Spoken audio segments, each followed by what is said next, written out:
স্বাগত আজকের বাংলাদেশে। আপনাদের সঙ্গে আছে আমি খালেদ মহিউদ্দিন। গাজীপুর চৌরাস্তায় হরতালে দগ্ধ কিশোর মনিরের মৃত্যু মাস গড়ানোর ঠিক আগেই সায়েদাবাদে অবরোধের আগুনে পোড়া কিশোর হাসানকে প্রাণ দিতে হলো।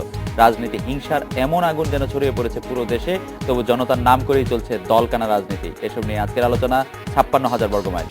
কথা বলতে স্টুডিওতে আছেন ব্র্যাক বিশ্ববিদ্যালয়ের অর্থনীতি ও সামাজিক বিজ্ঞান বিভাগের অধ্যাপক ডক্টর পিয়াস করিম, আছেন সুপ্রিম কোর্ট আইনজীবী সমিতির সাবেক সম্পাদক অ্যাডভোকেট এম আমিনউদ্দিন, আছেন ঢাকা বিশ্ববিদ্যালয়ের টেলিভিশন অ্যান্ড ফিল্ম স্টাডিজ বিভাগের চেয়ারম্যান ডক্টর আজম ও শফিউল আলম ভূঁইয়া এবং সুপ্রিম কোর্টের আইনজীবী ও জাতীয়তাবাদী প্রজন্ম ৭১-এর সভাপতি ব্যারিস্টার পারভেজ আহমেদ। স্বাগত আপনাদের। ডক্টর পিয়াস করিম, একটা কথা প্রায়ই বলা হয় যে হরতাল ও অবরোধ ছাড়া বিএনপির আর কি বা করার ছিল। গত কয়েকদিনের অবরোধের বিবেচনায় যদি আপনি বলেন যে আসলে বিএনপি বা বিরোধী দল কি অর্জন করলো? আমরা আজকের ৮ দিনের হিসাব জানি, ৫০ জনের বেশি মারা গেছেন, রেলের নাশকতা, অর্থনীতির অবস্থা, যোগাযোগ বিচ্ছিন্ন এবং মানুষের অবস্থার কথা যদি নাই বলি, যদি আপনি বিশ্লেষণ করেন যে মানে অবরোধ দিয়ে আসলে কি অর্জন করছে হরতাল অবরোধ ছাড়া বিএনপি কি করার ছিল সেই প্রশ্ন তো আমি দিতে পারবো, এটা বিএনপির কাউকে উত্তর দিতে হবে। অর্জন হচ্ছে, দেশে তো অর্থনীতি প্রচন্ড ক্ষতি হচ্ছে নিঃসন্দেহে, আমাদের সামাজিক জীবন ভেঙে পড়েছে, কোনো সন্দেহ নেই, আমাদের সাংস্কৃতিক জীবনযাত্রা বিপর্যয়ের মুখে এসে সন্দেহ নেই, এটা হচ্ছে হিসাবে একটা দিক। অপরদিকে মানে আমি মানুষের মূল্যের সঙ্গে অন্যান্য রাজনৈতিক হিসাব নিকাশগুলোকে মেলাতে গেলে নিজের ভিতরেই কুকড়ে যাই, কারণ ব্যাপারটা খুব অমানবিক শোনাবে। কিন্তু যেহেতু একটা নির্মোহ ব্যাখ্যা চাচ্ছেন, সেই ক্ষেত্রে সরকারের উপর এক ধরনের মনস্তাত্ত্বিক চাপ তৈরি হয়েছে।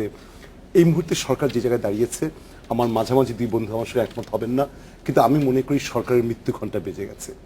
যেই সরকার একটি দলকে নির্বাচনে ফিরিয়ে আনবার জন্য চাপ প্রয়োগ করার জন্য তার বাড়ির সামনে র্যাব পুলিশ মোতায়েন করে, নুরুল ইসলাম বাবুলের স্ত্রী প্রতিমন্ত্রী থেকে পদত্যাগপত্র জমা দিয়েছেন, তার জন্য কোনো কারণ না দেখে র্যাব দিয়ে তাকে গ্রেফতার করার চেষ্টা করা হয়, ধস্তাধস্তি হয়, বুঝতে হবে যে সরকারের কফিনের শেষ পের একটা মারতে বাকি আছে। এটাকে যদি আপনি অর্জন বলেন অর্জন, এটাকে যদি বলেন যে খুব বেশি মূল্য দেয়া অর্জন, সেটা মেনে নেওয়া যেতে পারে। কিন্তু ঘটনা হচ্ছে আমরা যেভাবে বিরোধী দলের অর্জন, হ্যাঁ বিরোধী দলের যদি আপনি সরকারের মৃত্যু ঘণ্টাটা বিরোধী দলের অর্জন, যেহেতু বিরোধী দল সরকারকে মারতে চাচ্ছে, যেহেতু জিরো সাম একটা রাজনৈতিক খেলা এখানে, মানে যেটা হতো একটা নিয়মতান্ত্রিক প্রক্রিয়াতে হলে খেলাটা জিরো সাম হয় না, এক ধরনের হোলসাম খেলা হয় যে আমি কিছুটা হারলাম তুমি কিছু জিতলে, প্রক্রিয়াটা টিকে থাকলো। কিন্তু আজকের বাংলাদেশ তো ওই জায়গায় দাঁড়িয়ে নেই। আজকে হচ্ছে যে আপনি বেঁচে থাকা মানে আমাকে মরতে হবে, আমি বেঁচে থাকা মানে আপনাকে মরতে হবে। এটা খুব দুঃখজনক ট্র্যাজিক পরিণতি। তার মানে বিএনপির ক্ষেত্রে কি বিএনপিকে বেঁচে থাকতে হলে আওয়ামী লীগকে মরতে হবে? মরতে হবে মানে প্রতীকী অর্থে বলছি না, প্রতীকী অর্থে আওয়ামী লীগ তার কোনো প্রাণ নাই। আওয়ামী লীগে এই মুহূর্তে আওয়ামী লীগ ক্ষমতায় থাকা, প্রধানমন্ত্রী শেখ হাসিনা প্রধানমন্ত্রী থাকা বিএনপির রাজনৈতিক জীবনের পরিপন্থী এবং প্রতীকী অর্থে বিএনপির রাজনৈতিক জীবনের পরিপন্থী বলে, এবং আপনি মনে করছেন সেই মৃত্যুর খুব কাছাকাছি এখন? আমি স্পষ্টভাবে মনে করছি, মানে ব্যাপারে আমি কোনো রকম দ্বিধা দ্বন্দ্ব ছাড়া মনে করছি যে আওয়ামী লীগের শেষ ঘন্টা বেজে গেছে। শেষ ঘন্টা বেজে যাওয়ার যতগুলো লক্ষণ থাকা উচিত সবগুলো লক্ষণ আমরা দেখতে পাচ্ছি। আচ্ছা, সেই প্রসঙ্গে আপনার কাছে আবার আসছি। অ্যাডভোকেট এম আমিনউদ্দিন, আমরা প্রায় বলি যে শুনি যে সংবিধান ও গণতন্ত্র রক্ষার জন্যই তত্ত্বাবধায়ক সরকার ব্যবস্থা ফিরিয়ে আনতে রাজি নয় সরকার। তো আমার প্রশ্ন হচ্ছে 19 জেলায় 50 জনের মৃত্যু গত 8 দিনের মধ্যে, এই অর্থনীতি আর স্বাভাবিক জীবনের কথা যদি আমরা নাই বলি, এই সংবিধান এবং গণতন্ত্রের মূল্য তার চেয়ে অনেক বেশি কিনা? আমি যদি একদম সোজা হিসাবের মধ্যে ধরি। আপনি যদি প্রশ্নটা এইভাবে করেন সেটা তো জবাব হবে না। জবাবটা হবে যে আপনার গণতন্ত্র এবং আজকে এই লোকগুলোকে প্রাণ কেন, যদি আমি বিরোধী দলের পার্সপেক্টিভ থেকে ধরি, আমি বিরোধী দলের জায়গা থেকে চিন্তা করি, ওরা এই যে মানুষের প্রাণ নিয়ে আজকে যে খেলা হচ্ছে বা মানুষরা মরে যাচ্ছে, এরা কেন? তারাও তো গণতন্ত্রের নামেই তো এটা করছে, গণতন্ত্র উদ্ধারের জন্য যেটা করছে সেইটা তারা বলছে, অথবা সংবিধানের পরিবর্তনের জন্য এটা করছে। তাহলে আপনি যেটা বলছেন সংবিধান নিয়ে তো সব কথা হচ্ছে, হয় পরিবর্তন বা সংবিধানকে অক্ষুণ্ণ রাখা, সেটাই তখন মূল বিষয়। তো সেই ক্ষেত্রে আপনি যে কথাগুলো বলছেন সেটা তো শুধু এক পক্ষকে বললে হবে না, দুই পক্ষকে একসাথে বলতে হবে। আমি শুধু সরকারের পক্ষটা থেকেই জানতে চাইছি যে যেই সংবিধানের দোহাই সরকার দিচ্ছে, সেই দোহাইটা কতজন লোকের মানে মৃত্যুর চেয়েও বেশি? আমাদের সংবিধানটা কেন দরকার? আমাদের আসলে আমাদের গণতন্ত্র কেন দরকার? আপনাকে আমি একটা কথা বলি যে আমি মনে করি একটা মানুষের মৃত্যু প্রয়োজন নাই। একটা মানুষ, একটা যে আদম সন্তান মারা যাবে একটা সংবিধানের জন্য, একটা রাজনৈতিক অধিকারের জন্য, আমি মনে করি এটা মানুষ হিসেবে আমরা কখনো এটা কল্পনা করি না, এটা সমর্থন করি না, এটাকে প্রচন্ডভাবে এটা আমরা বিরোধিতা করি। কিন্তু আপনি দেখেন রাজনীতির নামে মানুষের তো দুটো অধিকার, জীবন ধারণের অধিকারটা মানুষের সর্বোচ্চ মৌলিক অধিকার, কিন্তু সেই মৌলিক অধিকারটা আজকে প্রশ্নবিদ্ধ হচ্ছে। আজকে কি হচ্ছে, তার সাথে সাংঘর্ষিক হয়ে যাচ্ছে তার রাজনৈতিক অধিকার। ভোটাধিকার কিন্তু তার রাজনৈতিক অধিকার, সেই মৌলিক অধিকার থেকে কিন্তু রাজনৈতিক অধিকারের যে এই সাংঘর্ষিক অবস্থানে আজকে মানুষ জীবন দিচ্ছে। তা আপনি কি মনে করেন যে আজকে কি হলে আমি সাংঘর্ষিক অবস্থাটা বুঝলাম না, কার সাথে কার সংঘর্ষ? মানুষের মৌলিক অধিকার, জীবন ধারণের অধিকারের সাথে তার ওই রাজনৈতিক অধিকার, ভোটাধিকার, সেটা সংঘর্ষ হচ্ছে। সাংঘর্ষিক মানে একটার জন্য আরেকটা কেড়ে নিয়ে যাওয়া হচ্ছে। আপনি যে আপনার কথা থেকে আমি আসছি, প্রায় 100 জনের মতো লোক মারা যাচ্ছে, তারা কেন? এই রাজনৈতিক অধিকারের কারণে। সেই রাজনৈতিক অধিকারটা যদি কিন্তু এতে করে তো সরকারকে বিপদে ফেলা যাচ্ছে, সরকারের মৃত্যু ঘন্টা বেজে যাচ্ছে।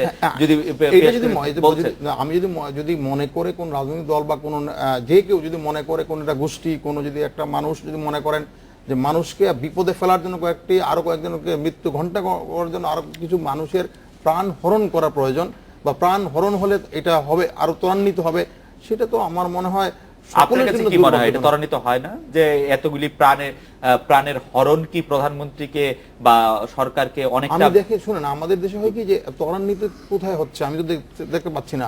সরকার তো তার এজেন্ডা, তারা যে নির্বাচন আজকেও দেখলাম যে মনোনয়নপত্র বাছাই হচ্ছে, সে তো চলে যাচ্ছে তার ওইদিকে।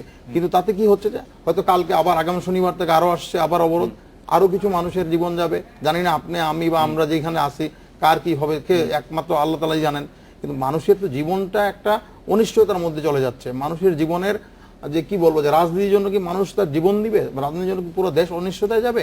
এটা কি কোনো ইয়েতে সমঝোতা আসা যায় না? আমরা কি করবে সেটা একটু আবার জানবো। জনাব আজম শফিউল আলম, আপনার কাছে যদি জানতে চাই যে মানুষের জীবন রক্ষায় সরকারকে আপনি ব্যর্থ বলবেন কিনা?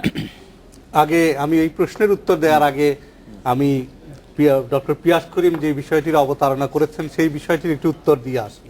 যে অধ্যাপক পিয়াস করিম বলেছেন সরকারের মৃত্যু ঘণ্টা বেজে গেছে। তো আমরা বাস্তবে কি দেখতে পাচ্ছি? মৃত্যু ঘণ্টা বেজেছে আসলে সাধারণ মানুষের, যারা খেটে খায়, যারা কাজকর্ম করে খায়, তাদের মৃত্যু ঘণ্টা বেজেছে। আজকে মনির, হাসান, বাবু, লিমার আর্তনাদে আজকে বাংলার আকাশ বাতাস আপনার প্রকম্পিত হয়ে উঠছে। এই সাধারণ মানুষগুলোর জীবন যাচ্ছে। আজকে সবচেয়ে ভালো গার্মেন্টসটি ধ্বংস হয়ে যাচ্ছে। আজকে অর্থনীতির জীবন যাচ্ছে। সরকারের কিন্তু কিছু হচ্ছে না। কারণ আজকে সরকার, আমিন ভাই যেটা বললেন যে সরকার তার পরিকল্পনা মাফিক এগিয়ে যাচ্ছে। তো আপনি বলছিলেন বিচলিত করতে পারছে না, এটা ব্যাপার। সরকার বিচলিত হচ্ছেন, প্রধানমন্ত্রী অবশ্যই বিচলিত হচ্ছেন যখন সাধারণ মানুষকে হত্যা করা হয়। উনি কিন্তু বার্ন ইউনিটে গিয়েও দেখে এসছেন। আমাদের এখানে আপনারা যদি কেউ বার্ন ইউনিটে গিয়ে দেখে থাকেন, আজকে আন্দোলনের নামে যেভাবে মানুষকে পুড়িয়ে মারা হচ্ছে, যেভাবে বাসে আগুন দেওয়া হচ্ছে, গার্মেন্টসে আগুন দেওয়া হচ্ছে, যেভাবে ধ্বংসযজ্ঞ চালানো হচ্ছে, এইটাকে কিন্তু আন্দোলন বলা যায় না। এগুলো অবশ্যই সরকারকে বিব্রত করছে। তো আমি আশা করব যে সরকার আরো বলিষ্ঠ পদক্ষেপ নেবে। এই সন্ত্রাস যারা করছে, এই সন্ত্রাসের বিরুদ্ধে যথাযথ ব্যবস্থা নেবে। আমি আশা করব যে এই বোমাবাজি, সন্ত্রাস, হত্যাযজ্ঞের সাথে যারা জড়িত তাদেরকে অবিলম্বে আইনের আওতায় এনে বিচারের ব্যবস্থা করবে। এটা এমন না যে সরকার চাইলেই করতে পারবে। সরকার কিন্তু চেষ্টা করছে, সরকারকে করতে হবে। সরকারের দায়িত্ব, চেষ্টা করে পারছে না, সেই প্রশ্নটি আমি করছি। পারছে না কিন্তু আমি বলতে চাচ্ছি না পারছে না, কারণ এই যে কাউকে তো গ্রেফতার করা হচ্ছে, গ্রেফতার করার ফলে কিন্তু প্রাণহানি কমছে, ফলে কিন্তু একটু স্থিমিত হয়ে এসেছে, যে মাঝে মাঝে একটু স্থিমিত হয়ে যাচ্ছে। আপনি যদি প্রাণহানির সংখ্যা দেখেন, বাসে অগ্নিসংযোগের সংখ্যা দেখেন, একটি গ্রেফতারের পরপরই কিন্তু এটা কমে আসে, তারপর আবার বেড়ে যায়, আবার গ্রেফতার হলে আবার কমে আসে। 30 জনের মৃত্যু হয়েছে। অবশ্যই আপনি কি বলছেন? 30 জনের মৃত্যু হয়েছে, এটা দুঃখজনক। এটা আজকে তো এই শোয়ের প্রধান লক্ষ্য হওয়া উচিত এই প্রাণহানির নিন্দা করা, সেটা তো অবশ্যই নিন্দা করা। আজকে যে সন্ত্রাস হচ্ছে সেই সন্ত্রাসের নিন্দা করা, সেই পর্যায়ে আমরা যাচ্ছি না। আমরা সরকারের মৃত্যু ঘণ্টার কথা বলছি। এটাই আমার কাছে। আপনি প্রাণ রক্ষায় সরকারকে ব্যর্থ বলবেন কিনা? জনগণের প্রাণ রক্ষায়, যেই প্রাণ রক্ষার কথা বলে তারা দায়িত্ব নিয়েছেন, সেই প্রাণ রক্ষায় তারা ব্যর্থ কিনা? সরকার ব্যর্থ নয়, আমি বলবো যে সরকারকে ব্যর্থ করে দেওয়ার চেষ্টা হচ্ছে, ষড়যন্ত্র করা হচ্ছে। সরকার চেষ্টা করছে সেই ষড়যন্ত্র মোকাবেলা করে, এবং সেই মোকাবেলা করতে তারা ব্যর্থ হচ্ছে। ব্যর্থতা আমি বলতে চাচ্ছি না। আপনার কাছে কি এভিডেন্স আছে যে কতজন মারা গেলে ব্যর্থ বলবেন? এটা তো রেটরিক্যাল কোশ্চেন হয়ে গেল যে কতজন মারা গেলে ব্যর্থ বলবো। এই প্রশ্ন তো আপনি বিরোধী দলের নেত্রীকে করবেন। আজকে আমি বিরোধী দলের নেত্রীকে পাইলে প্রশ্ন করব, কতজন মারা গেলে আপনি সফল বলবেন? আপনি এটা জামাতকে করবেন, এটা বিএনপি কে করবেন। বিএনপি কে বলবো কতজন মারা গেলে সফল বলবেন, কতজনকে হত্যা করবে এই আন্দোলনের নামে, কতজন মারা গেলে সফল হবেন সেটা আমি নিশ্চয়ই আবার ডক্টর পিয়াস করিমকে জিজ্ঞেস করবো। আপনি কতজন মারা গেলে ব্যর্থ হবেন সেটা আপনার কাছে পরে আবার জানতে চাইবো। আমি একটু পারভেজ আপনার কাছে জানতে চাই যে বেগম খালেদা জিয়া তার সর্বশেষ ভাষণে বলেছিলেন যে কোনো ধরনের অগ্নিসংযোগ বা এই ধরনের নাশকতামূলক কার্যক্রমে না যেতে তিনি অনেকদিন পরে এই বিবৃতি দিল। এই বিবৃতিটি আমাদের মধ্যে 2 ডিসেম্বর তিনি এই বিবৃতিটি পাঠিয়েছিলেন। কিন্তু আমরা কিন্তু এখন পর্যন্ত দেখতে পাচ্ছি ছাত্র দলের নামে, ছাত্র শিবিরের নামে ককটেল ছোড়া হচ্ছে, ব্যানার করে করে গিয়ে তারা বিভিন্ন জায়গায় আগুন লাগাচ্ছে। এটা কেন হচ্ছে বলে আপনি মনে করেন? বেগম জিয়ার নির্দেশ কেন মানছেন না তারা? ধন্যবাদ মহিউদ্দিন, আপনি খুব এমন একটি প্রশ্ন করেছেন যেটি আসলে বর্তমান সময়ের সবচেয়ে একটা বার্নিং ব্যাপার, যে আসলে কি হচ্ছে। আপনি নিজে প্রশ্ন করলেন যে বেগম জিয়া নিজে যেখানে উদ্যোগী হয়ে 2 তারিখে একটা বিবৃতি দিয়েছে, কিন্তু আমরা দেখেছি যে অতীতে এবং এখন যে এই জাতীয় ঘটনাগুলি যখন ঘটে তখন প্রতিবারই দেখা যায় যে সরকারের বিভিন্ন এজেন্সি থেকে এটা ইন্ধন থাকে। এই যে আপনি আমাকে বললেন যে এত রকম হত্যাযজ্ঞ হচ্ছে, গত 5 দিনে 30 জন লোক মারা গিয়েছে, এই 30 জন লোক মারার কন্ট্রিবিউশনটা কার? আপনি যদি দুটোকে সমান্তরালভাবে পরিপূর্ণভাবে না আনেন, ম্যাডাম জিয়া বলছে যে আপনারা কোনো আমাদেরকে ইমেইলে বার্তা পাঠিয়ে ছাত্র শিবির বলেছে অন্তত 20টি জেলার নাশকতার দায়িত্ব তারা স্বীকার করেছে, ছবি পাঠিয়েছে, সিডি পাঠিয়ে বলেছে। আজকে আমার দেশ পত্রিকায় যেই কতগুলি আমার দেশ অনলাইনে যতগুলি নৃশংসতার কথা ছাপানো হয়েছে সেখানে বলা হয়েছে এই কাজগুলি করেছে ছাত্রদল। ছাত্রদলের মিছিল থেকে ককটেল বিস্ফোরণ, সর্বশেষ ক্যাপশন থেকে। না, ককটেল আপনারা বারবার এজেন্সির কথা বলেন, অন্য লোকের কথা বলেন, সেদিকে ছাত্রদলের ব্যানার থেকে এটি করা হয় না, এবং সেটাকে অস্বীকারও করে না। না, ঠিক আছে, আপনারা মারেন, বলেন যে মারছি। আমাদের দেশে রাজনীতির যে কালচার, যে প্রেক্ষাপট সবসময়, আপনি মাত্রই বললেন যে বিরোধী দলের নেত্রী থেকে আবেদন করা সত্ত্বেও কেন এটা বন্ধ হয়নি, প্রশ্নটা তো এরকম। কিন্তু প্রশ্নটি হচ্ছে যে বিরোধী দলের নেত্রী আবেদন করার পরে সরকারের পক্ষ থেকে গুলি বন্ধ হয়েছে কিনা। আপনাকে জিনিসটা খুব বাস্তবতা দিকে বিরোধী দলের আবেদনটি কি কন্ডিশনাল ছিল যে সরকারি দল গুলি করলে তোমরা ককটেল মারো? না, কিন্তু একটা যেখানে আপনি মিছিল করতে দিবেন না, না, বিরোধী দলের নেত্রীর বিবৃতি কি কন্ডিশনাল ছিল যে সরকারি দল গুলি করলে তারপরে তোমরা ককটেল মারো? না, কিন্তু বিরোধী দলের নেত্রী কি বলেছে? তোমরা শুধু স্পষ্ট বলেছেন, বিরোধী দলের নেত্রী স্পষ্ট বলেছেন প্রতিটি নেতা কর্মীর মতো আবারও আহ্বান জানাচ্ছি দেশের কোথাও যেন নিরপরাধ মানুষের উপর হামলা না হয়। হ্যাঁ, এটা অবশ্যই উনি জানিয়েছেন এবং এটাতেই ওনার দায়িত্বশীলতা বোঝা যায় যে উনি কতটুকু আন্তরিক একটি অহিংস কর্মসূচি চালিয়ে যাওয়ার জন্য। কিন্তু কর্মসূচি অহিংস থাকছে না। আপনাকে বুঝতে হবে সরকার যেভাবে প্রভোকেটিভ দায়িত্ব পালন করছে, যেখানে সরকারি দলের নেতাকর্মীরা বিরোধী দলের নেতা কর্মীদের উপরে ঝাঁপিয়ে পড়ছে, হামলে পড়ছে, আপনি এটা যদি মাঠে নিজে সশরীরে না উপস্থিত হন, আপনি বুঝবেন না যে একটি সরকারি গোষ্ঠী এবং তারা সরকারি বাহিনী কতটুকু হিংস্র হয়ে বিরোধী দলের উপরে ঝাঁপিয়ে পড়ছে। আজব শফিউল আলম, আপনি কিছু বলতে চাইছেন? আমি একটু বলি যে কেন সরকারি দল এরকম হিংসাত্মক আচরণ করছে, একটু যদি বলেন। সরকারি দলকে হিংসাত্মক আচরণ করছে বলে আপনার মনে হচ্ছে? আমার মনে হচ্ছে। আমার কাছে কিন্তু মনে হচ্ছে না। পুলিশের উপর যখন আক্রমণ করা হচ্ছে, সরকারি দলের কর্মীরা কি কোথাও বিরোধী দলকে আক্রমণ করেছে? তাহলে তো গৃহযুদ্ধ লেগে যেত দেশে। ঘটনা যেটা ঘটেছে, আপনি যে প্রশ্নটা বলছেন, আমি যে বিষয়টি বলতে চাচ্ছিলাম যে বেগম জিয়ার বিবৃতিতে যে কথাটি উনি বলেছেন সাধারণ মানুষের উপর যেন হামলা করা না হয়, প্রকারান্তরে কিন্তু উনি স্বীকারই করে নিয়েছেন যে সাধারণ মানুষের উপর তার দলের কর্মীরা হামলা করছেন। তার দলের কর্মীরা না, দুর্বৃত্তরা হামলা করছে উনি বলছেন। উনি তাহলে দুর্বৃত্তরা তো ওনার কথা শুনবে না। উনি দুর্বৃত্তদেরকে আহ্বান না জানিয়ে উনি তো পুলিশকে বলবেন। উনি ওনার নেতা কর্মীদের আহ্বান জানাচ্ছেন যাতে এই দুর্বৃত্তদের ব্যান্ডওয়াগনে কেউ সমর্থন যাতে না করে। উনি কিন্তু বলেননি দুর্বৃত্তরা করছেন। হ্যাঁ, বলেছেন বেগম জিয়া একদম স্পষ্ট বলেছেন যে এই অজ্ঞাত পরিচয় দুর্বৃত্তরা নিরীহ নিরাপরাধ মানুষের উপর কারণ বেগম জিয়া জানেন না যে তার দলের লোকরা, তার জোটের লোকেরা আমাদেরকে বিবৃতি পাঠিয়ে স্বীকার করছেন যে তারা এই হামলা করছেন। না, উনি জানেন। আমার দেশ এটা তো আওয়ামী লীগ প্রকাশ করে না। প্রবলেম তো এইখানে ছাত্র শিবির বা ছাত্র দল তো অস্বীকার করতেছে না তারা এটা করতেছে। বেগম জিয়া বলতেছেন যে তাদেরকে না করতে, তারা সেটা শুনতেছে না। সহজ তো হিসাবটা না, কিন্তু এবং সেটা ইয়ার মৃত্যু ঘন্টা বাজানোর জন্য, সরকার মৃত্যু ঘন্টা বাজানোর জন্য। কিন্তু আমার কাছে মনে হয় যে খণ্ডিতভাবে দেখেন তাহলে কিন্তু সেটা হবে না। না, আপনি পূর্ণভাবে দেখান। হ্যাঁ, পূর্ণভাবে আমি যেটা বলতে চেষ্টা করছি সেটা হচ্ছে যে আপনি দেখবেন যে একটা আন্দোলন চলছে। আপনি বলুন যে আমাদের দেশে এই সাবকন্টিনেন্টে যে মুভমেন্টগুলি হয়, সেই মুভমেন্টের অহিংস মুভমেন্ট কি সরকার কখনো শোনে কিনা? আপনি বলুন যে আমি একটা বিরতি নিব, বিরতির আগে আমি একটু ক্লিয়ার হই। অহিংস মুভমেন্ট সরকার শুনে না, সুতরাং সরকারকে শোনানোর জন্য সহিংস মুভমেন্ট করা দরকার। আপনার বক্তব্য কি? অবশ্যই এই ব্যাপারে আমি খুব সহিংস মুভমেন্ট কোনো আন্দোলন কখনো সাকসেসফুল হয় অন্তত আমার দেশের ইতিহাসে। এটা ফ্যান্টাস্টিক। আপনি এটা বলেন যে সহিংস মুভমেন্ট ছাড়া আর কোন আন্দোলন বাংলাদেশ সফল হয় না, এবং পাশাপাশি এইটাও আমাদেরকে একটু বলে দেন যে সেই সহিংস আন্দোলনের রেঞ্জটা কতখানি। আমরা এটা বিরতি নিচ্ছি, বিরতির পর ফিরে এসে আপনাদের কাছে শুনবো যে সেই রেঞ্জটা কতখানি, আর কত কি করতে হবে আমাদের না, এবং পাশাপাশি এইটাও আমাদেরকে একটু বলে দেন যে সেই সহিংস আন্দোলনের রেঞ্জটা কতখানি। আমরা এটা বিরতি নিচ্ছি, বিরতির পর ফিরে এসে আপনাদের কাছে শুনবো যে সেই রেঞ্জটা কতখানি, আর কত কি করতে হবে আমাদের।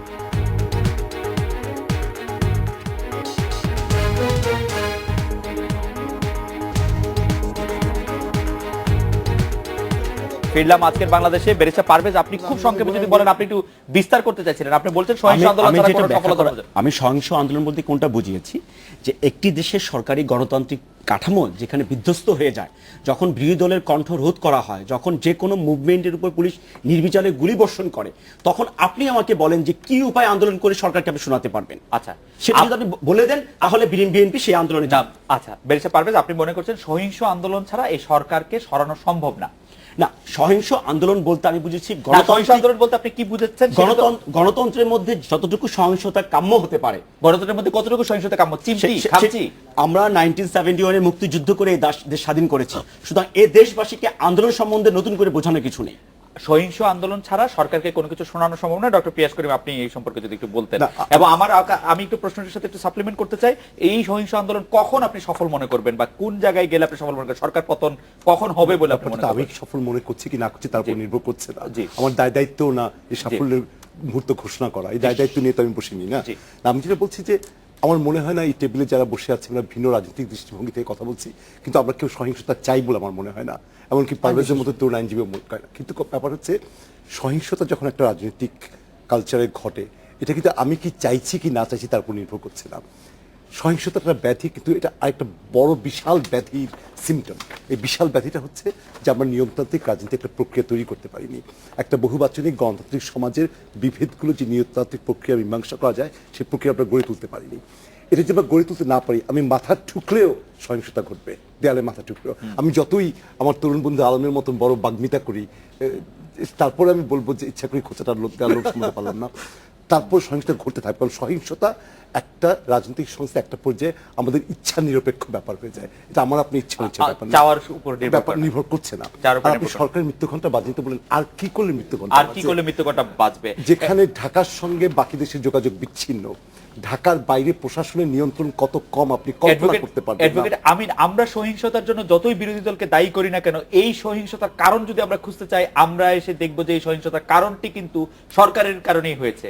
সরকার এককভাবে সিদ্ধান্ত নিয়ে তত্ত্বাবধায়ক সরকার বাতিল করেছে, এবং তত্ত্বাবধায়ক সরকারের জন্যই এত কিছু হচ্ছে। না, আমি আরেকটা কথা আপনি যদি- কথা জি, যদি একটা জি। মিনিটে শেষ করতে পারি, জি, জি। সেটা আমি বললাম যে সরকার আমাকে নির্বাচন করতে চাচ্ছে, তার কোনো গ্রহণযোগ্যতা নেই। যেখানে নিবন্ধিত রাজনৈতিক দলের অর্ধেকের কম পার্টিসিপেট করছে, শুধু তাই না, সরকারি দলের পরে যে তিনটা দলের ভোটিং এর পার্সেন্টেজ, তারা কেউ পার্টিসিপেট করছে না কিংবা করতে পারছে না। বিএনপি করছে না, জাতীয় পার্টি এরশাদ সাহেব তার কথা না পালন করতে পারছে না, জামাত করতে পারছে না নিবন্ধন বাতিল হয়ে যাওয়ার কারণে। জি। তারপরে আর কি করলে মৃত্যুঘণ্টা বাজে? আমি শুধু একটা বাক্য বলে শেষ করবো। আপনি তো বললেন কঠোর ব্যবস্থা নেওয়া দরকার, কঠোর ব্যবস্থা নিতে পারলে কি সরকার নিতে পারবে না? আজকে এই সহিংসতা আমরা চাই কি না চাই, দাবানলের মতো সারা দেশে যেভাবে ছড়িয়ে গেছে, সমস্ত পুলিশ, সমস্ত বিজিবি, সমস্ত র্যাব মোতায়েন করলেও এটা বন্ধ করা সম্ভব না। ফলে সরকারকে অন্য পথ দেখতে হবে। সরকার কি এখন নিরাপদ প্রস্থানের পথে যাবেন, না সরকার আলাপ আলোচনার মাধ্যমে সমঝোতা করার চেষ্টা করবেন? সেই সিদ্ধান্ত আপনি এবং আপনাদের প্রধানমন্ত্রী নেবেন। আমার মনে হয় সিদ্ধান্ত যে সেই নিতে বিষয়ে পারেন। আপনার সঙ্গে আলোচনা আসবো। এই যত সমস্যা, যত সহিংসতা, তার মূলে রয়েছে এই সরকার। কারণ এই সরকার একক সিদ্ধান্তে তত্ত্বাবধায়ক সরকার বাতিল করেছে। দেখেন, এই প্রসঙ্গে আমার মনে হয় আমরা আপনার হয়তো খেয়াল আছে, আমাদের সকলেরই হয়তো খেয়াল থাকা উচিত, যেহেতু আমরা সবাই রাজনীতি নিয়ে কিছুটা লেখাপড়া করি বা কিছু চর্চা করি। এই যখন এই সংশোধনীর পূর্বে একটি কমিটি করা হলো, সেই কমিটিতে কিন্তু বিএনপির দুজন সদস্য ছিলেন, এবং দুজনের ভিতরে একজন ছিলেন বাংলাদেশের অন্যতম একজন বিজ্ঞ এবং একজন সিনিয়র আইনজীবী ব্যারিস্টার মওদুদ আহমেদ, এবং আরেকজন ছিলেন। ওনারা কিন্তু একটি দিনও যাননি, ওনারা কিন্তু কোনো বক্তব্য তুলে ধরেননি। ইভেন মিডিয়ার কাছেও ওনারা যে এই ব্যাপারে ওনাদের কোনো বক্তব্য, আমার মনে হয় প্রথমবার মনে হয় 10-15 দিন আগে বেগম জিয়া বললেন যে দুটি সাবেক উপদেষ্টাদের নিয়ে 86 এবং 91 উপদেষ্টা নিয়ে, এর আগ পর্যন্ত ওনারা পরিষ্কার করলেন না কখনো। আমিন ভাই, এই বিষয়ে আমি একটা কথা কিন্তু বলতেই হবে যে আপনি বিএনপি এখানে এসে বক্তব্য দেন, সেটি বলছেন। এখানে 18 জন এডিটর বক্তব্য দিয়েছেন, 10 জন বাংলাদেশের সর্বশ্রেষ্ঠ সংবিধান বিশেষজ্ঞ বক্তব্য দিয়েছেন। সেই বক্তব্যগুলো একটু আমলে নেওয়া হয়েছে, আওয়ামী লীগের সদস্যদের বক্তব্য আমলে নেওয়া হয়েছে। আমি সেইটা বলছি, জি, সরকার পক্ষে তারা কি যে একটি নোট অফ ডিসেন্ট দিয়ে আসতে পারতেন না?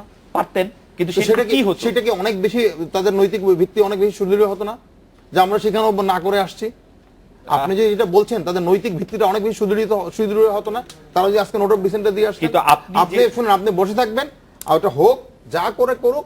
ওই যে আমার বন্ধু যেটা বললেন, আমরা সহিংস আন্দোলনের মাধ্যমে সরকারকে ফেলে দিব, এই যদি হয় উদ্দেশ্য, তাহলে গণতন্ত্র এই দেশ থেকে পালিয়ে যাবে। না, সেটা মোটামুটি আপনাদের কাছ থেকে বা আওয়ামী লীগ সরকারের কাছ থেকে, আওয়ামী লীগ যখন বিরোধী দলে ছিল তাদের কাছ থেকে শেখা মোটামুটি এই সহিংস আওয়ামী লীগের সময় কি এবার 50 জন 100 জন মারা গেছে?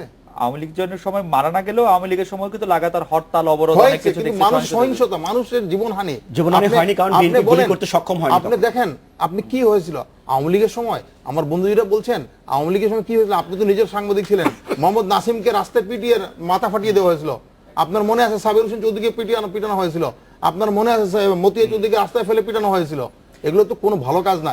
আজকেও যেমন ভালো কাজ না, সেদিনও ভালো কাজ না। সেদিনও ভালো কাজ খারাপকে আমি সারা জীবন খারাপ বলতে হবে, কারণ আমি যদি বিবেকবান মানুষ হয়ে আমি যে গণতন্ত্রে বিশ্বাস করি, অন্যায়কে অন্যায়ের মতো বলতে হবে। আমি কখনো বলি না যে মওদুদ আহমেদকে অ্যারেস্ট করাটা বা রিমান্ড নেওয়াটা যে আমি সাপোর্ট করি না, ঠিক তেমনি ভাবে আপনি মহিউদ্দিন সাবেক স্বরাষ্ট্রমন্ত্রী মহিউদ্দিন আলমগীর খান সাহেবকে নিয়ে রিমান্ডে নিয়ে অত্যাচার করা, অথবা আপনি শাহরিয়ার কবিরকে নিয়ে রিমান্ডে অত্যাচার করা, অথবা বাহাউদ্দিন নাসিমকে নিয়ে অত্যাচার করা, এগুলো কোনোটাকেই সমর্থনযোগ্য নয়। কারণ একটি খারাপ কাজ আরেকটি খারাপ কাজকে ডেকে নিয়ে আসে। আজকের যে এই যে সহিংস আন্দোলন, সেটা কোনোদিনও গণতন্ত্রের জন্য ভালো কিছু হতে পারে না। জনাব আজমত শফিউল আলম, আপনি আমাদেরকে অন্য একটি প্রসঙ্গে যদি একটু বলেন, তার আগে কি ডক্টর পিয়াস করিমকে আপনি একটু জবাব দিবেন? অবশ্যই জবাব দিব। যেমন পিয়াস করিম বলেছেন আজকে সহিংসতা দাবানলের মতো ছড়িয়ে পড়েছে। তো এক ধরনের সন্ত্রাসী দাবানলের মতো সহিংসতা ছড়িয়ে দিয়েছে, যাদের বিরুদ্ধে ব্যবস্থা নেওয়া দরকার। তো সেই কথাটাই আমি বলেছিলাম যে সরকারকে তাদের বিরুদ্ধে ব্যবস্থা নিতে হবে। আমার এই ডান পাশের বন্ধু কিন্তু বলেই দিলেন যে আজকে সহিংসতা ছাড়া বিএনপির আন্দোলনে জয়লাভ করার কোনো সুযোগ নেই। ওর কথা এত সরলীকৃত ছিল না আসলে। আপনি জবাব দিচ্ছেন কেন? উনি জবাব দেখ, উনি তো আচ্ছা, আমার জবাব শেষ করে বাইন জবাব দিচ্ছি। আমাদের তো গণতান্ত্রিক অধিকার আছে, এমন তো কোনো বাধ্যবাধকতা নেই যে আমি জবাব দিতে পারবো না। না, ঠিক আছে। হ্যাঁ, ওনাদের তো অ্যাডভাইজার ভাই। না আপনার অ্যাডভাইজার বলে ঘটনা যেভাবে না আপনি বলেন নাই যে সহিংস আন্দোলন ছাড়া এই সমস্যাটা সরকারকে হচ্ছে কি বাধ্য করা যাবে। যখন আমরা বিএনপি আন্দোলন করত, তখন এরাই বিজ্ঞজনরা টেবিলে বসে বলতো বিএনপি আন্দোলন করার মুরুদ নেই। আমরাই সেটা নিয়ে বসে অনেক কথা বললাম। আমি এই প্রসঙ্গে পরে আসছি। বিএনপি আন্দোলনের মুরদ অনেক দেখাচ্ছে।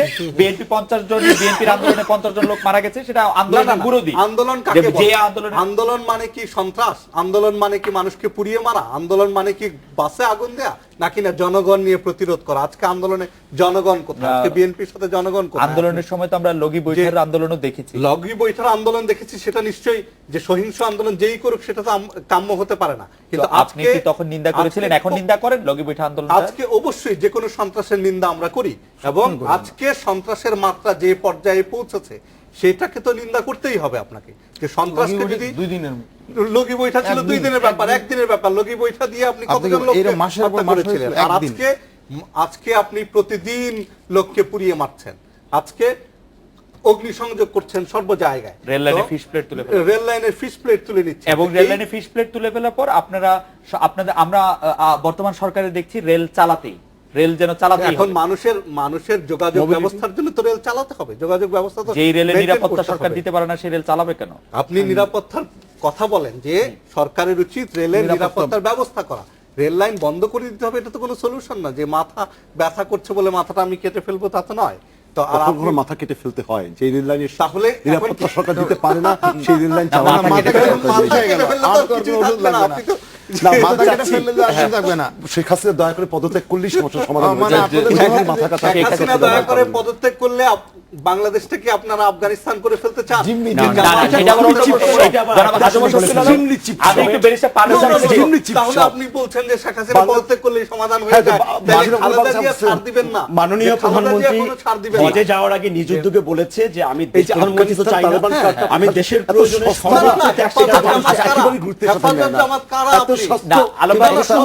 আমি একটু ব্যারিস্টার পারভেজের কাছে আসি।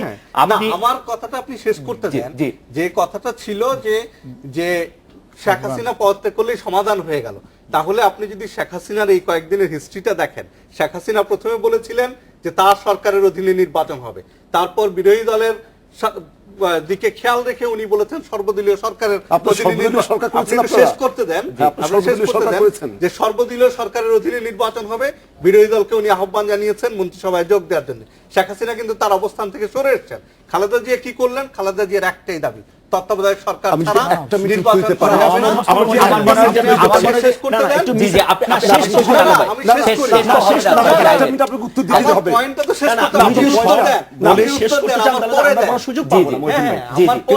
আপনি যে বললেন যে শেখ হাসিনা বলছে সর্ব সরকার, আলম ভাই, আপনি 30 সেকেন্ডের মধ্যে শেষ করেন। আমি মধ্যে শেষ একটা করছি। এটা। খালেদা জিয়া কিন্তু প্রথম থেকেই বলে আসছেন যে নির্দলীয় তত্ত্বাবধায়ক সরকার, তার মানে উনি ওনার অবস্থান থেকে সরেন উনি নাই। ওনার অবস্থান থেকে সরছেন না। Exactly, তাহলে আমরা রাজনীতি আপনার করতে কাছে point ছাড় করছেন, দিতে পারভেজ হবে। ভাই, পারভেজ ভাই, আপনি শুরু করেন, আমরা একটা বিরতি নিয়ে ফিরি, আপনার কাছ থেকে আমরা ফিরবো যে আপনি এই সবগুলি বিষয়ের জবাব দিবেন। পাশাপাশি আমি আপনাকে যোগ করতে চাই যে যানবাহনের অগ্নিসংযোগে রেল লাইন উপড়ানো হচ্ছে চোরাগুপ্তা কৌশলে, চোরাগুপ্তা আন্দোলনকে জনগণের স্বতঃস্ফূর্ত আন্দোলন আপনারা কিভাবে বলছেন?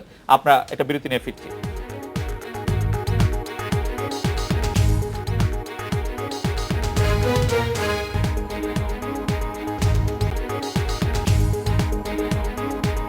ফিরলাম আজকের বাংলাদেশে। বেরিসা পারভেজ, আপনি যদি একটু বলতেন যে চোরাগুপ্তা কৌশলে রেল লাইন উপড়ানো, যানবাহনে অগ্নিসংযোগ বা গুরুত্বপূর্ণ স্থাপনা পুড়িয়ে দেওয়ার মধ্যে আন্দোলনকে জনতার স্বতঃস্ফূর্ত আন্দোলন দাবি করা কতটা যৌক্তিক?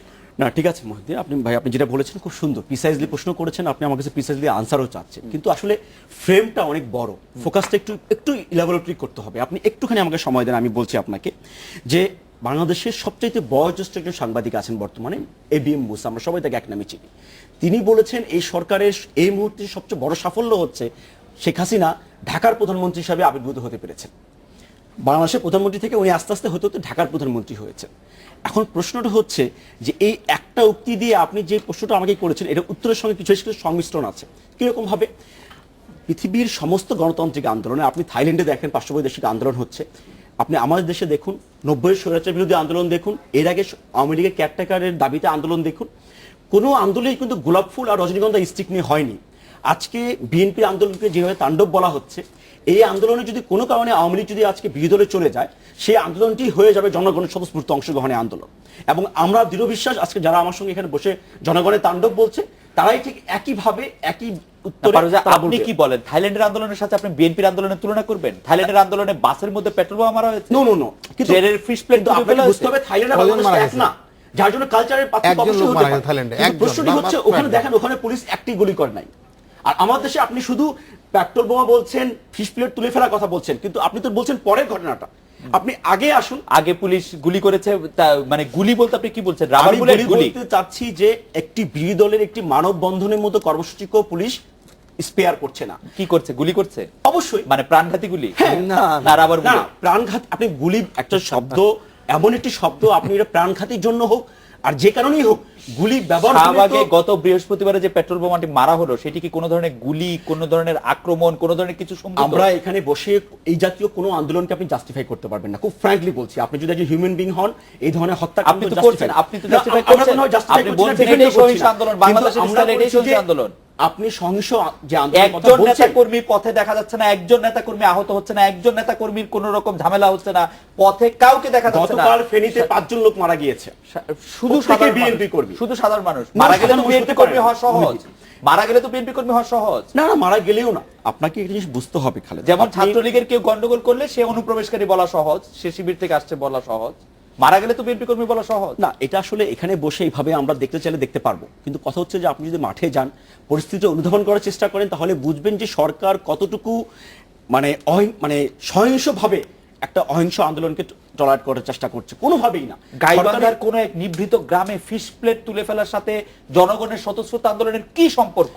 সম্পর্ক একটাই, জনগণের পার্টিসিপেশন। আপনি কিন্তু প্রথমে এটা বলছিলেন এটা সরকারের এজেন্সি, সেখানেও আছে। জনগণের পার্টিসিপেশন, জনগণ করতেছে, সরকারের এজেন্টও আছে। রেল লাইনে ফিশ প্লেট জনগণ তুলে ফেলছে। আমি বলবো ঢাকা শহরে যে কাজগুলি হচ্ছে, আপনি যে প্রথমে এবি মুসা সাহেবের কথা বললেন, উনি ঢাকার প্রধানমন্ত্রী হয়ে গেছেন, কেন বললেন? এই জন্য বললাম যে সরকারের নিয়ন্ত্রণ কতটুকু অনিয়ন্ত্রণহীন অবস্থায় আছে। আপনি সরকারের যে ঢাকা শহর ছাড়া আর কোথাও নিয়ন্ত্রণ নাই? আসলে তো নাই, কারণ আপনি বলছেন যে সবচেয়ে বেশি লোক ঢাকা শহরে মারা গেছে তো সোফার। সন্ত্রাসী লোক ঢাকা শহরে, সবচেয়ে বেশি লোক ঢাকা শহরে সোফার মারা গেছে। হ্যাঁ, সবচেয়ে বেশি ঢাকা শহরে মারা যাচ্ছে, কিন্তু আমার প্রশ্ন হচ্ছে যে সরকারে এত কিছু কাণ্ড ঘটে যাচ্ছে, সরকার কেন একজন লোককে গ্রেফতার করে আইনের আওতায় আনছে না? কেন সরকার বলছে না যে এই লোকটি পেট্রোল বোমা মেরে গাড়িতে পুড়িয়ে দিয়েছে, এই জন্য তার 5 বছরের জেল হলো? পেট্রোল বোমা মেরে সরকারের পক্ষে এটি ধরা অবশ্য খুব কঠিন। আমি জানি না যে এটা নাশকতামূলক কাজের ক্ষেত্রে সরকার এটা ধরা কঠিন, এটা সরকার পক্ষ থেকে বলছেন। বেরিসা পারভেজ, আপনি যদি এটিকে জনগণের স্বতঃস্ফূর্ত আন্দোলন বলতে চান, আমরা পরে আবার আপনার কাছে আসবো। আমি একটু ডক্টর পিয়াস করিম আপনার কাছে বলছি, আপনি বলছেন যে প্রধানমন্ত্রী শেখ হাসিনা এখন ক্ষমতা ছেড়ে দিলেই সকল সমস্যার সমাধান হয়ে যায়। প্রধানমন্ত্রী শেখ হাসিনা ক্ষমতা কার কাছে থাকবে? না, সেটা নিয়ে আলোচনা হতে পারে, এটা লজিস্টিক্সটা আমরা আলোচনা করতে কার পারি। সঙ্গে কিভাবে আলোচনা হবে? না, বিরোধী দলের সঙ্গে আলোচনার প্রক্রিয়া তো শেষ হয়ে যায়নি, মানে তখন তো একটা সম্ভাবনা ছিল, একটা টেলিফোন কল দিয়ে আপনার আলোচনাকে। দুটো প্রধান রাজনৈতিক শক্তির মধ্যে বিশ্বাসের ঘাটতিটা এত তীব্র, সেখানে একটি টেলিফোন কল ব্যর্থ হলো বলেই আলোচনা ব্যর্থ হয়ে গেছিল, এটা ভাবার কোনো কারণ ছিল না। আরেকটি টেলিফোন বিরোধী দলের নেতৃত্বে তো করা যেত না, করেননি কেন? সেটা বিরোধী দল নেতৃত্ব আমার কথা শুনে ফোন করবেন না, কিন্তু আমার কথা হচ্ছে যারা রাষ্ট্র ক্ষমতায় আছেন তাদের দায়িত্বটা বেশি থাকে। আমার কয়েকটা পয়েন্ট ছিল, যেহেতু আমাকে সবটা সময় দিতে পারবেন না, যে মুহূর্তে আমার সময় ফুরিয়ে যাবে আমাকে থামিয়ে দিতে আমি থেমে যাবো। একটা হচ্ছে বলা যে হয় যে শেখ হাসিনা তার পজিশন চেঞ্জ করেছেন, উনি সর্বদলীয় সরকারে গেছেন। ইতিহাসের ভয়াবহতম ভণ্ডামিগুলোর মধ্যে এটা একটা। বাংলাদেশের সংবিধান প্রধানমন্ত্রী হাতে যে ক্ষমতা দিয়েছে, পুরো ক্যাবিনেটে যদি বিএনপির থাকে আর প্রধানমন্ত্রী যদি আওয়ামী লীগের থাকে, সেখানে ওই ক্যাবিনেটে কিচ্ছু করার ক্ষমতা নেই প্রধানমন্ত্রীর বিরুদ্ধে। যে ডিসি, যে এসপি, যে ওসি, যে ডিসি, যে এসি, যে ওসি নির্বাচনের ব্যাপারে নিয়ন্ত্রণ করবেন, তার প্রধানমন্ত্রীর মুখের দিকে তাকিয়ে থাকবেন। আর ওই সর্বদলীয় সরকার তো আপনি রাখতে পারলেন না। হাসানুল্লাহকে নিয়ে, রাশেদ খান মেননকে নিয়ে তো সর্বদলীয় সরকার হয় না। না, সেটা যদি বিএনপি যোগদান করতে তাহলে সর্বদলীয় সরকার কেন করবে? না, আপনি না, না, আপনি এখন না, না, ডক্টর পেশ করুন আপনার মতামত বলেন যে আপনি এটাকে ভণ্ডামি বলছেন, কারণ এটি হ্যাঁ, কারণ সর্বদলীয় কারণ সরকার প্রধানমন্ত্রীর কাছে সকল ক্ষমতা এবং আওয়ামী লীগ এক্স্যাক্টলি জানে যে বিএনপি শর্ত মেনে আসবে না। এই যে বলা যে আপনাদের সেটা লোক দেখানো, স্বরাষ্ট্রমন্ত্রী দিয়ে দেবো, সেটা লোক লোক দেখানো। প্রশাসন দিয়ে, এটা একেবারেই লোক দেখানো। এটা বোঝার জন্য আইনস্টাইন হবার দরকার নেই, এটা বোঝার জন্য একেবারেই আইনস্টাইন হবার দরকার নেই। এবং আপনি বিএনপি হলে আপনি ওই শর্তে সর্বদলীয় সরকার যোগ দিতেন না। ডক্টর পেশ করুন এই জায়গায় আপনি একটু থামা, আমি একটু এইটা একটু জানতে চাই যে জনাব আপনি যদি সর্বদলীয় সরকারি করবেন এবং সত্যি যদি চাইবেন বিএনপি চাইবে আসবে, তাহলে বিএনপির কাউকে প্রধানমন্ত্রীর পদ অফার করলেন না কেন? কেন স্বরাষ্ট্রমন্ত্রী, কেন জনপ্রশাসন মন্ত্রী, কেন প্রধানমন্ত্রী না? আপনি একজন আইনজ্ঞ হিসেবে জানেন যে সকল ক্ষমতা আসলে প্রধানমন্ত্রীর কাছে। আপনার প্রশ্নটা খুব সুন্দর প্রশ্ন, ভালো প্রশ্ন। কিন্তু আপনি আমাদের সংবিধানে কি আছে, কে হবেন প্রধানমন্ত্রী? সবচেয়ে বেশি লোকের যে আস্থা যার কাছে আছে, তো এখন কি বিএনপি কি সংসদে কি আস্থা সবচেয়ে তাকে বেশি সংখ্যক লোকের আছে? নিয়ে আসার জন্য, যেহেতু এটা একটি খালি নিয়মতান্ত্রিক কাজ করবে। আপনি এটা তো বলছেন কেন? আপনি বলেন যে যদি বিএনপি আসতো, এসে তারা বলতো আমরা এই চাই প্রধানমন্ত্রী, এগুলো অ্যাডভোকেট আমিন, আমি শুনুন, আপনি না মাননীয় প্রধানমন্ত্রীর কথা ধার করে বলছি। উনি বলছেন যে উনি প্রধানমন্ত্রী তো চান না, উনি চান শুধুমাত্র একজন নির্বাচিত লোক আসুক, অনির্বাচিত কেউ না আসুক। বেগম খালেদা জিয়া নির্বাচিত, তাকে প্রধানমন্ত্রী মেনে নিয়ে উনি বলতেন যে সেটা কিভাবে সম্ভব? এখন উনি বললে হবে আওয়ামী লীগের কেউ 200 ওনার কি 151 জন সমর্থক আছে? না, আওয়ামী লীগের লোকই ওনাকে সমর্থন দিবে, এটা তো এটা নির্বাচনকালীন সরকার সরকার আছে নাকি? আপনি বলেন তো কিভাবে দিবে, কে দিবে, কেন দিবে? আওয়ামী লীগের লোককে কে কেন কিভাবে দিবে? শেখ হাসিনা বলবে দিতে, শেখ হাসিনা বলবে দিতে, শেখ হাসিনা বলবে দিতে, না, সেটা আওয়ামী লীগের নেতারা দিবে, আপনি দিবেন? অন্য আপনি নিজেকে সেটা দিয়ে তো শেখ হাসিনা বলবে দিতে বলতে হবে। এবং খালেদা জিয়াকে বলুক, উনি আসবে। হ্যাঁ, উনি কথা খালেদা জিয়া বলছেন যে আমি প্রধানমন্ত্রী হতে চাচ্ছি। খালেদা জিয়াকে প্রথমে জাতীয়তাবাদী দলের থেকে শুনেন, একটু দুর্ভাগ্যজনক হচ্ছে কি, আমি একদিন আপনাদের টেলিভিশনে প্রথম দেখলাম যে বিএনপির মহাসচিব এবং আওয়ামী লীগের সেক্রেটারি সাহেব দুজন একটা কোন একটা এমপির বাসায় সম্মেলন করছেন। তার আধা ঘন্টা পরে দেখলাম বিএনপি সেক্রেটারি জেনারেল বলছেন না, এটা সম্পূর্ণ গুজব, এর জন্য কোনো মিটিং হয়নি। আমরা সৈয়দ আশরাফুল ইসলামের সাথে 3 ঘন্টা ওনাকে চেস করার পরে ওনার কাছে তো শুনলাম না যে বৈঠক হয়েছে। আমি সেই বলতে উনি একজন বলেছেন হয়নি, আরেকজনকে তো হয়েছে এটা বলতে শুনি। আমি তার মানে হচ্ছে কি, বৈঠক করছেন এটা স্বীকার করতে ওনারা একটু কিরকম লজ্জা পাচ্ছেন কেন? মানুষের কাছে ওনারা যে সমঝোতা আসতে চান সেটা বলতে অসুবিধা কোথায়? কারণ আমরা সকলেই জানি গণতন্ত্র যদি আপনি চর্চা করতে হয়, প্রথমে আপনাকে আলোচনা করতে হবে, ছাড় দিতে হবে, ঐক্যমত্যে আসতে হবে, এছাড়া গণতন্ত্র হবে না। গণতন্ত্র আপনি কি মনে করেন জনাব আজম শফিউল ভূঁইয়া যে প্রধানমন্ত্রী কি ছাড় দিতে রাজি আছেন? ওটাকে ডক্টর পিয়াস করিমের সাথে আমি একমত, সর্বদলীয় সরকার একটা সুপারফিশিয়াল ছাড়।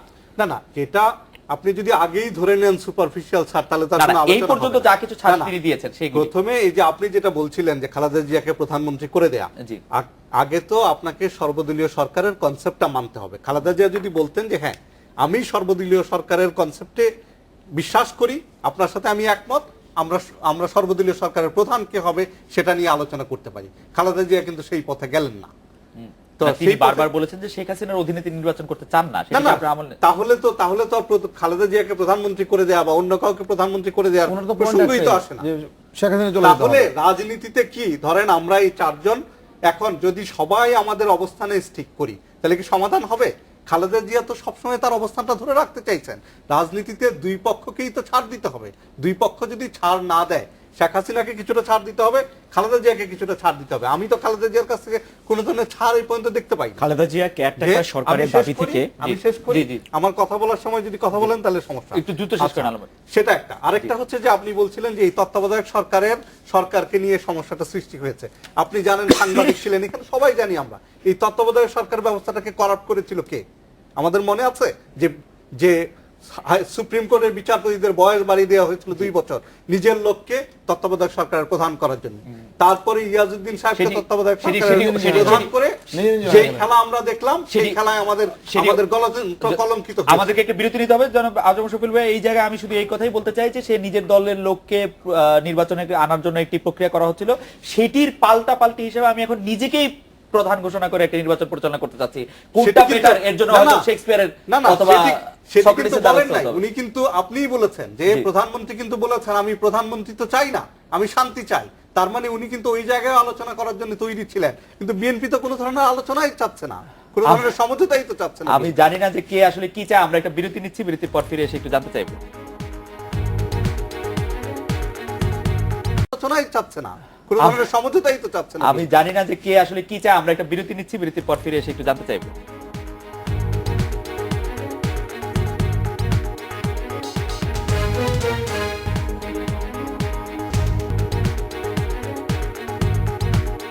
বিরতির পর ফিরে এলাম। আজকের বাংলাদেশে ব্যারিস্টার পারভেজ, আজকের এই মানে অনেক প্রাণবন্ত আলোচনা, তবে অনেক হয়েছে। আপনি সমাধানের কোনো পথ দেখেন কিনা, বা কি হলে হ্যাঁ, এখনো সমাধানের একটু একটা আশা দেখা যায়? রাস্তা আমাদেরকে দিয়েছেন আমাদের হুসেইন মোহাম্মদ এরশাদ গতকাল সুজাতা সিং এর সঙ্গে উনি যখন মিটিং করছিলেন, মিটিং শেষ হওয়ার সময় নাকি ওই মিটিং এর মধ্যে উনি বলেছিলেন সুজাতা সিংকে যে আপনি এখান থেকে বের হয়ে রাস্তায় বের হয়ে 100 জন লোককে জিজ্ঞাসা করেন, 100 জন লোকের মধ্যে 100 জনই বলবে যে এই সরকার কতটুকু অজনপ্রিয়, এই সরকারকে এখনই স্টেপ ডাউন করতে হবে। সুতরাং আপনি আমার কাছে নির্বাচনে যাওয়ার জন্য বলবেন না। এই যে একটি মহাজোটের অংশীদার যাদেরকে 4-5টা বছর তারা একসঙ্গে সংসার করেছে, তাদেরকেই তারা স্যাটিসফাই করতে পারেনি। আপনি ভাবুন তাহলে 16 কোটি জনগণ এবং বিরোধী দলকে তারা কিভাবে আস্থায় নেবে। আজকে যে কথাগুলি বলা হচ্ছে, আন্দোলনের কথা বলা হচ্ছে, সংগ্রামের কথা বলা হচ্ছে, বিরোধী দলের উপর ট্রিটমেন্টের কথা বলা হচ্ছে, তাণ্ডবের অনেক গণতন্ত্রের আন্দোলনকে তাণ্ডব নামে অভিহিত করা হচ্ছে, সবই হয়তো তর্কের খাতিরে অনেক কিছু মেনে নেওয়া যাবে, অনেক কিছু তো ডিসএগ্রি করা হবে। কিন্তু বাস্তবতা হচ্ছে কি যে আজকে সারা দেশে যে আন্দোলনের নামে মানুষের মধ্যে যে বাবেলটা তৈরি হয়েছে, বুদবুদটা তৈরি হয়েছে, এটা হচ্ছে একটা প্রসব বেদনা। আমি বলবো এটা জাস্ট ডেলিভারির একটা পূর্ব সময়। আমি মনে করি যে এই সরকারের কফিনে লাস্ট প্যারেক মহাজোটের অন্যতম সবচেয়ে বড় অংশীদার এরশাদ সাহেব ঠুকে দিয়েছেন, এবং এই সরকারের পতন জাস্ট সময়ের ব্যাপার। এইটাই আপনার কাছে আসার কথা না, আসার কথা বলছি না, না, আমি কেন আমি বলছি? আপনার কাছে না, আসার কথা- না, না, আসার কথা আপনি যদি এভাবে বলেন তাহলে আসলে আলোচনাটা ওইভাবে হয় না। জি। কারণ সংকটের মূলটা কি? সংকটের মূলটাই হচ্ছে ঠিক আছে, মাননীয় বেশ, পারভেজ, প্রধানমন্ত্রী হারসেলফ, হ্যাঁ। সে নিজেই হচ্ছে সংকটের জন্য একমাত্র দায়ী। বেশ, আজকে তার স্টেপ ডাউনটাই হচ্ছে আজকে সমস্ত আন্দোলন, সমস্ত যা দেখছেন তার সমাধানের একমাত্র নজির আমি মনে করি উনি যে বেশ, পাওয়াতে পারভেজ, আপনাকে ধন্যবাদ। আমি একটু জনাব শফিউল ভাই আপনার কাছে একটু জানতে চাইবো যে সমাধানের পথটা যদি- সমাধানের পথ কিন্তু আমি কিন্তু ইতিমধ্যেই বলেছি যে সবাইকেই আপনার ছাড় দেওয়ার মানসিকতা থাকতে হবে। বেগম জিয়াকেও তার তত্ত্বাবধায়ক নিরপেক্ষ সরকারের দাবি থেকে সরে আসতে হবে। কারণ মূল ফোকাসটা কি হওয়া উচিত? মূল ফোকাসটা হওয়া উচিত হচ্ছে যে নির্বাচনটা নিরপেক্ষ হবে কিনা, একটা গ্রহণযোগ্য এবং নিরপেক্ষ নির্বাচন হবে কিনা, সেটা এনশিওর করার জন্য আপনি ইলেকশন কমিশনকে রিকনস্টিটিউট করতে পারেন। যা যা করা দরকার আলোচনার মাধ্যমে সেটা করা যেতে পারে। আর আজকে যে আন্দোলনের কথা যেটা বলা হচ্ছে, এই বিষয়ে আমরা কিন্তু আলোচনা করেছি। আন্দোলনে জনগণের কোনো সম্পৃক্ততা নাই, বিএনপি নেতৃবৃন্দও কিন্তু আজকে রাজপথে নাই, কোথায় যেন লুকিয়ে থেকে লাদেনের মতো ভিডিও টেপ ছাড়ছেন। তো এটি কেমন ধরনের আন্দোলন আমি জানি না। বাংলাদেশকে যদি আফগানিস্তান বানিয়ে দেন তাহলে তো লাদেনের ভিডিওটা আপনি আমাকে একটু শেষ খুব করতে দেন? অবধারিত জি, জি, ব্যাপার। আমি কিন্তু আপনার কথা বলার জি সময় জি কথা জি জি, বলছি। আপনি শেষ করেন যে লাদেনের মতো ভিডিও বের করছেন। এখন বাংলাদেশ কিন্তু এখন আফগানিস্তান হয়ে যায়নি। আজকে ফিশ প্লেট তুলে ফেলে, আজকে অগ্নিসংযোগ করে, আজকে পুড়িয়ে মেরে আফগানিস্তান করার চেষ্টা করা হচ্ছে। তো আর এরশাদের কথা বলা হচ্ছে যে এরশাদের খেলা কিন্তু এখনো শেষ হয়নি। আর এরশাদ কি বলল সুজাতা সিং এর সাথে আমরা কোন পত্রিকা এক এক পত্রিকায় এক এক রকম জি, আলম ভাই, শেষ দেখেছি। করে দিন। তো আমি শেষ করছি সেটা হচ্ছে যে বিরোধী দলকে বলবো যে সরকারি দল এবং বিরোধী দল মিলে আলোচনা করে সংবিধানের মধ্যেই সমাধান করা সম্ভব, এবং দুই পক্ষকে ছাড় দিয়ে সমাধানটা করতে হবে। আমি একটু ডক্টর পিয়াস করিমের কাছে আসি যে আপনি একটু যদি বলেন। যেটা আজকে তো কৃষি হয়ে গেছে, যে এটা অধ্যাপক আলমও বললেন যে সমঝোতার মাধ্যমে, হ্যাঁ সমঝোতার কথা আমরা সবাই বলেছি, কিন্তু আমার মনে হয় ওই ট্রেনটা স্টেশন ছেড়ে চলে গেছে। আজকে আর সমঝোতার কোনো পথ খোলা নেই। আজকে 3টা পথ খোলা আছে। এক, শেখ হাসিনা স্বেচ্ছায় পদত্যাগ করুন। 2, গণ-অভ্যুত্থানের মাধ্যমে, আমি গণ-অভ্যুত্থানকে বলবো কিনা বলবো সেটা পর্যন্ত আপনি আমাকে সময় দেবেন না। গণ-অভ্যুত্থানের মাধ্যমে সরকার পতন ঘটবে, কিংবা ক্ষমতার উৎস অন্য কোনো কেন্দ্র থেকে আসবে, যেটা আমাদের কারোর জন্যই ভালো লাগবে না। তার জন্য এছাড়া আর কোনো পথ খোলা নেই। অ্যাডভোকেট আমিন, আপনি যদি আমার শেষ শেষ কথা বলেন। কথা আমি বলতে চাই, আমি পিয়াস করে আমি যে এত অনেক বেশি আশাবাদী ছিলাম যে আমি ভুয়া ভাইয়ের কথা যে আলোচনা বা ছাড় দেওয়া বা ঐক্যমতের ভিত্তিতে এটা কিছু হবে, কিন্তু শেষ মুহূর্তে এসে আমি আশাহত হলাম পিয়াস করিম ভাই যেটা বললেন গণ অভ্যুত্থান বা ক্ষমতা ছাড়া, অর্থাৎ ওনাদের বিজয় দেখতে চান ওনারা, যেইভাবে হোক সরকারকে তাড়িয়ে দিয়ে ওনাদের বিজয় মানে কি? আমি কোনো ওনাদের পক্ষ না, আমি আপনি একটা পর্যবেক্ষণ যে বলছি। এটা বলছি যে যদি ওনারা বিজয় দেখতে চান এই দেশে কোনোদিনও কোনো আলোচনা বা কোনো শান্তির পথ আসবে না। শান্তির পথ আসতে হলে আমি ওনার সাথে একমত, আমাদের ঐক্যমত্যের ভিত্তিতে ছাড় দেওয়ার মাধ্যমে শান্তি ফিরিয়ে আনতে হবে, কারণ গণতন্ত্র বেগম ফিরিয়ে আনতে জিয়া হবে। কিন্তু ভুলে যাচ্ছেন যে আমাদের বিএনপির বন্ধুরাও ভুলে যাচ্ছেন যে আওয়ামী লীগ এখনো বাংলাদেশের সর্ববৃহৎ দল। না, আওয়ামী লীগ সেটা ঠিক চাইলে আছে, সেটা ঠিক আছে, তবে চাইলে আমার তার মনে হয় যে- কর্মী সমর্থকদেরকে এখনো রাস্তায় নামিয়ে আমার মনে হয় যে আওয়ামী লীগ আজকের আলোচনার মধ্যে পুলিশ এইটুকু পুলিশ পরিষ্কার- রাস্তায় নামাটা অনেক সহজ অনেক সহজ পুলিশ পুলিশের রাস্তায় না। পরিষ্কার যে কেউই আসলে ছাড় দেওয়ার মানসিকতা এই মুহূর্তে নেই, তবে ছাড় দিলে হয়তো কোনো একটা সমাধান হতো। অবশ্যই অবশ্যই ছাড় দিলে আপনাদের হয়তো। আজকের সরকারকে আজকের আগে অনুষ্ঠানে আসার জন্য ওই আপনাদের সময়টা চারজনকে ফুরিয়ে গেছে। অনেক ধন্যবাদ। এই ছিল আজকের বাংলাদেশে, দেখা হবে আগামীতে এই সময়। শুভরাত্রি।